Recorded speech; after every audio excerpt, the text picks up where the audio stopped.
Жаратылыстану. Сабақтың тақырыбы дыбысты қалай қаттырақ шығаруға болады. Оқу мақсаты. Дыбыс қаттылығы бойынша дыбыс көздерін жіктеу. Дыбыс екіге бөлінеді. Қатты дыбыс және бәсең, яғни жай дыбыс. Бірақ дыбысты өзгертуге болады екен. Дыбысты шығару үшін оған күш жұмсалады. Көп күш жұмсалса, дыбыс қатты шығады. Ал егерде күш аз жұмсалса, дыбыс бәсең, яғни жай шығады екен. Қызықты ақпаратқа назар аудар. Біздер дыбыс қаттылығының физикалық сипаттамасын, яғни өлшем бірлігін децибелмен өлшейміз. Адамның құлағы 35 децибелге шейін көтере алады. Ал егерде одан да жоғары болса, онда адам құлағына зиян келетінін білеміз. Адам дыбыстың 10-15 децибелден және одан жоғарғы дыбыстарды ести алады. Ал 10-15 децибелден төмен дыбыстарды адамдар естімейді. Оны құстар, жануарлар жақсы естиді. Бізден гөрі жануарлардың құлақтары естігіш болып келеді. Енді өзің байқағандай, кей уақытта бөлмедегі барлық заттарды шығарып тастасақ, бөлменің іші жаңғырып, дыбыс кері қайтады.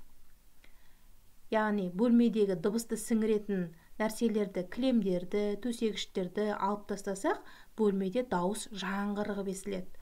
Ол көп еселенген шағылысулардан пайда болады екен. Дыбыс сол себепті қаттырақ шығады екен. Ал егерде бөлмеде кілем, төсеніштер, яғни дыбысты сіңіретін заттар көп болса, онда дыбыс жай шығады екен. Мысалға, жалғыз өзің отырып, ән тыңдайтын болса, өзіңе жақсы естіліп тұрады. Ал бөлмеге адамдар көп болып кіріп кететін болса, онда сенің жаңа тыңдап отқан әнің дауысы жайлап қалады. Себебі айналадағы басқа көп нәрселер дыбысты сіңіріп әкетеді екен. Ал енді дыбысты қалай күшейтуге болады? Өзің көріп жүргендей дыбысты арнайы колонкалармен, яғни дыбыс колонкалармен күшейтуге болады. Мұндай арнайы колонкаларды көп адамдар жиналған жерде пайдаланамыз екен. Тіпті үйде де компьютер құрылғысының қасында, немесе музыкалық, немесе кинотеатрлардың қасында қойып пайдаланып жүрміз. Енді жаңағы өзіміз айтқан физикалық дыбыс қой бұл. Бұл құбылыстарды зерттейтін саланы, яғни дыбысты зерттейтін саланы акустика деп атайды. Мына өзіміздің барып жүрген мысалға мәдениет үйінде, немесе мектептерде акустика болады. Яғни ол арнайы бөлмелердегі дыбыстардың зерттеу саласы. Акустика грекше айтылғаны, ал қазақша оны дыбыс деп атайды. 1660 жылы Бойлем деген ғалым өзінің тәжірибесімен ауа дыбыстың таралу өткізгіші екенін дәлелдеген. Яғни дыбыс қайда жақсы тарайды? Ауада тарайды, дыбыс қатты денеде тарайды, ауа суда тарайды. Соның ішінде судың ішінде дыбыс өте жылдам тарайды екенін білеміз.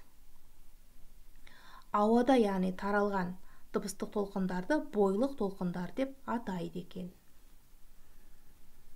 Сонымен қатар дыбысты арнайы микрофон арқылы да күшейтуге болады. Жай қарапайым сөйлегеннен, яғни микрофонды пайдалансақ, дыбысымыз қатты шығады екен. Сонымен қатар арнайы рупорды қара. Бұндай рупорларды көшеге хабарландыру таратқанда, немесе кемедегі айлақтарда осындай құралдарды пайдаланады. Ол да адам дауысын күшейтуге көмектеседі екен. Сонымен бірге дыбыстар табиғи дыбыстар мен жасанды дыбыстар болып тағы да екіге бөлінеді. Суреттерге назар аудар. Сілеусіннің ырылы, қоңыраудың дыбысы, күйсандықтың дыбысы, теңіз толқынының дыбысы, барабанның соққысы, немесе торғайдың шырылы. Бұлардың қайсысы табиғи дыбыс, қайсысы жасанды дыбыс екенін дәптеріңе бөліп жаз. Тағы бір тапсырма, қалай ойлайсың, осылардың ішіндегі қайсының дауысы қатты, ал қайсының дыбысы ең жай болып табылады? Соны екшеп көр, дәптеріңе жақсы етіп жазасың деп сенемін.